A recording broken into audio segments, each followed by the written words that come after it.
استنى معايا لحظة علشان اللي هقوله ده ممكن يفتح جوانا حاجة نسيناها.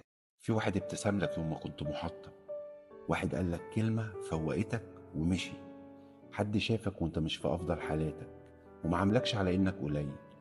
ناس ما يعرفوش إنهم خلوك تكمل، إنهم كانوا النور في عز العتمة. ناس سايبين علامة في قلبك من غير ما يقصدوا، ولا عرفوا قد إيه وجودهم وقتها غير فيك. اللي وقف جنبك من غير ما تسأل، اللي سمعك وانت مش قادر تعبر. مواقف صغيرة بس بتعيش جوانا سنين، والحقيقة احنا مش دايما بنعرف نشكرهم ولا حتى نقول لهم انهم فرقوا.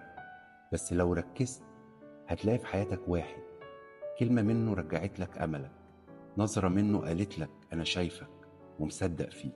لو في حد ساب علامة في قلبك ابعت له الفيديو وقول له أنا لسه فاكر. بس كده، من واقع الحياة. سلام.